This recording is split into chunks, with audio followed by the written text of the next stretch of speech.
जय श्री राधे कृष्ण। आप सभी का आपके अपने YouTube channel VK Mishra present में बहुत बहुत स्वागत है। आइए आज आप सब सुनेंगे श्रावण मास महात्म्य कथा में 12वें अध्याय की कथा। तो बोलिए प्रेम से भगवान भोलेनाथ की जय, माता पार्वती की जय, सर्वदेवी देवता की जय। ईश्वर बोले कि हे ब्रह्मपुत्र, अब मैं स्वर्ण गौरी का शुभ व्रत कहूँगा। यह व्रत श्रावण मास में शुक्ल पक्ष तृतीया तिथि को होता है। इस दिन प्रातः काल स्नान करके नित्य कर्म करने के बाद संकल्प करे और 16 उपचारों से पार्वती तथा भगवान शंकर जी की पूजा करे। इसके बाद भगवान शिव से प्रार्थना करे कि हे देवदेव आइए, हे जगतपते मैं आपसे प्रार्थना करता हूँ, हे सुर सत्तम मेरे द्वारा की गई पूजा को आप स्वीकार करें। इस दिन भवानी पार्वती की प्रसन्नता और व्रत की पूर्णता के लिए दंपतियों को 16 वायन प्रदान करे और द्विज श्रेष्ठ की प्रसन्नता के लिए मैं यह वायन प्रदान करता हूँ, ऐसा कहें। चावल के चूर्ण के 16 पकवानों से 16 बांस की टोकरियों को भरकर तथा उन्हें वस्त्र आदि से युक्त करे और पुनः 16 द्विज दंपतियों को बुलाकर इस प्रकार कहते हुए उन्हें प्रदान करे। व्रत की संपूर्णता के लिए मैं ब्राह्मणों को यह प्रदान कर रहा हूँ।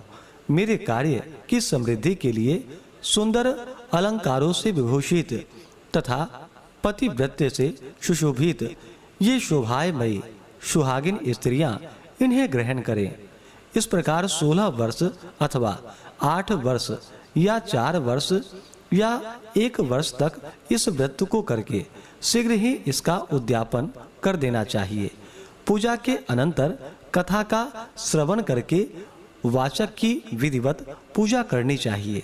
सनत कुमार बोले कि हे प्रभु, इस व्रत को सर्वप्रथम किसने किया, इसका महात्म्य कैसा है और इसका उद्यापन किस प्रकार करना चाहिए, वह सब आप मुझे कहिए। ईश्वर बोले कि हे महाभाग, आपने उत्तम बात पूछी है। मैं आपके समक्ष मनुष्यों को सभी संपदाएं प्रदान करने वाले स्वर्ण गौरी नामक व्रत का वर्णन करता हूँ। पूर्व काल में सरस्वती नदी के तट पर सुविला नामक विशालपुरी थी। उस नगरी में कुबेर के समान चंद्रप्रभ नामक एक राजा था। उस राजा की रूप लावण्य से संपन्न, सौंदर्य तथा मंद मुस्कान से युक्त और कमल के समान नेत्रों वाली महादेवी और विशाला नामक 2 भार्याएं थी। उन दोनों में ज्येष्ठ महादेवी नामक भार्या राजा को अधिक प्रिय थी।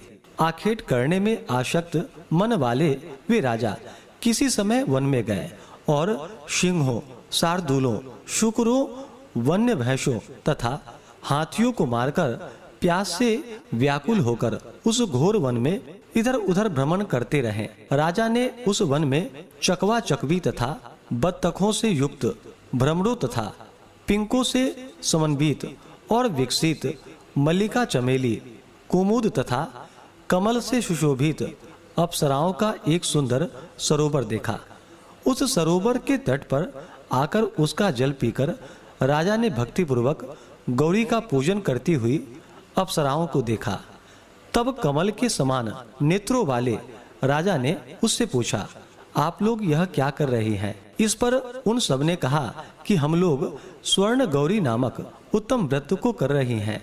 यह व्रत मनुष्यों को सभी संपदाएं प्रदान करने वाले हैं। हे नृपश्रेष्ठ, आप भी इस व्रत को कीजिए। राजा बोला, इसका विधान कैसा है और इसका फल क्या है? आप मुझे यह सब विस्तार में बतलाइए। तब वे सारी स्त्रियां बताने लगी कि हे राजन, यह व्रत स्वर्ण गौरी नामक व्रत श्रावण मास की शुक्ल पक्ष की तृतीया को किया जाता है। इस व्रत में भक्ति पूर्वक अत्यंत प्रसन्नता के साथ पार्वती तथा भगवान शिव की पूजा करनी चाहिए। पुरुष को 16 तारों वाला एक डोरा दाहिने हाथ में बांधना चाहिए। स्त्रियों के लिए बाएं हाथ में या गले में इस डोरे को बांधना चाहिए। यह सब सुनने के बाद शांत चित्त वाले राजा ने भी उस व्रत को संपन्न करके 16 धागों से युक्त डोरे को अपने दाहिने हाथ में बांध लिया। उन्होंने कहा कि हे देव देवेशी, मैं इस डोरे को बांधता हूँ, आप मेरे ऊपर प्रसन्न हो और मेरा कल्याण करे। इस प्रकार देवी का व्रत करके वे अपने घर आ गए। राजा के हाथ में डोरा देखकर ज्येष्ठ रानी महादेवी ने पूछा और सारी बात सुनकर वह राजा के ऊपर अत्यंत कुपित हो उठी। राजा ने कहा, ऐसा मत करो। लेकिन रानी ने उस डोरे को तोड़कर बाहर एक सूखे पेड़ के ऊपर फेंक दिया। उस डोरे के स्पर्श मात्र से वह वृक्ष पल्लवों से युक्त हो गया। उसके बाद उसे देखकर दूसरी रानी भी आश्चर्यचकित हो उठी और उस वृक्ष पर स्थित टूटे हुए डोरे को उसने अपने बाएं हाथ में बांध लिया। उसी समय से उसके व्रत के महात्म्य से वह रानी राजा के लिए अत्यंत प्रिय हो गई। वह ज्येष्ठ रानी व्रत के अपमान के कारण राजा से त्यक्त होकर दुखित होकर वन में चली गई। अपने मन में वह भगवती देवी का ध्यान करते हुए मुनियों के पवित्र आश्रम में निवास करने लगी। कहीं कहीं श्रेष्ठ मुनियों के द्वारा यह कहकर आश्रम में रहने से रोक दी जाती थी कि हे पापनी, अपनी इच्छा के अनुसार यहाँ से चली जाओ। इस प्रकार घोर वन में इधर उधर भ्रमण करती हुई वह अत्यंत खिन्न होकर एक स्थान पर बैठ गई। तब उसके ऊपर कृपा करके देवी उसके समक्ष प्रकट हो गई। उन्हें देखकर वह रानी भूमि पर दंडवत प्रणाम करके उनकी स्तुति करने लगी। हे देवी, आपकी जय हो, आपको नमस्कार है। हे भक्तों को वर देने वाली, आपकी जय हो। शंकर के वाम भाग में विराजने वाली, आपकी जय हो। हे मंगल मंगले, आपकी जय हो।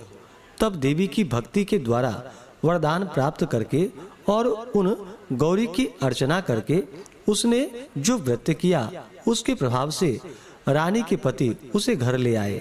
उसके बाद देवी की कृपा से उसकी सभी कामनाएं पूर्ण हो गई। राजा सभी समृद्धियों से संपन्न होकर उन दोनों के साथ पूर्ण रूप से राज्य करने लगा। अंत में राजा ने उन दोनों रानियों सहित शिव पद को प्राप्त किया। जो स्वर्ण गौरी के इस उत्तम व्रत को करता है वह मेरा तथा गौरी का अत्यंत प्रिय होता है और विपुल लक्ष्मी प्राप्त करके तथा भूलोक में शत्रु समूह को पराजित कर शिवजी के विशुद्ध लोक को जाता है। हे सनत कुमार, अब आप दत्तचित्त होकर इस व्रत के उद्यापन की विधि सुनिए। चंद्रमा तथा तारा बल से युक्त शुभ तिथि तथा शुभ वार में एक मंडप बनाकर उसके मध्य में अष्टदल कमल के ऊपर धान्य रखकर उस पर एक कुंभ स्थापित करे।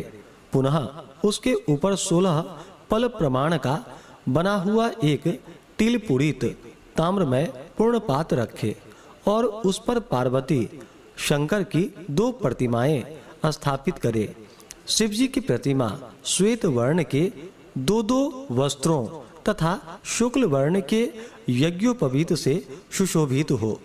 उसके बाद वेदोक्त मंत्रों से विधि पूर्वक उनकी प्रतिष्ठा करे और भली भांति पूजा करके रात्रि में जागरण करे।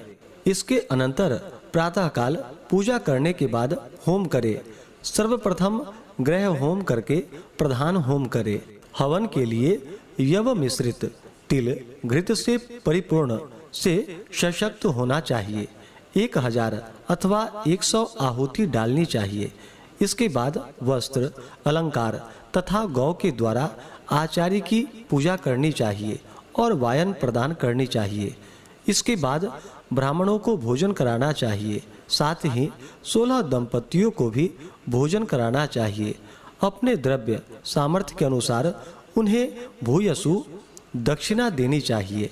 अंत में हर्षोल्लास से युक्त होकर बंधुजनों के साथ स्वयं भी भोजन करना चाहिए।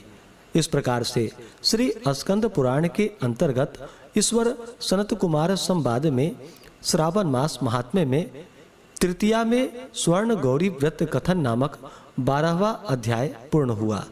तो बोलिए प्रेम से भगवान भोलेनाथ की जय, माता पार्वती की जय, सर्वदेवी देवता की जय। इसी प्रकार से आगे के अध्यायों को सुनने के लिए चैनल पे अगर आप पहली बार आए हैं तो चैनल को लाल बटन दबा करके सब्सक्राइब करें, साथ में बेल आइकन घंटी को दबाएं ताकि आने वाली वीडियो का नोटिफिकेशन आपको समय से मिलता रहे।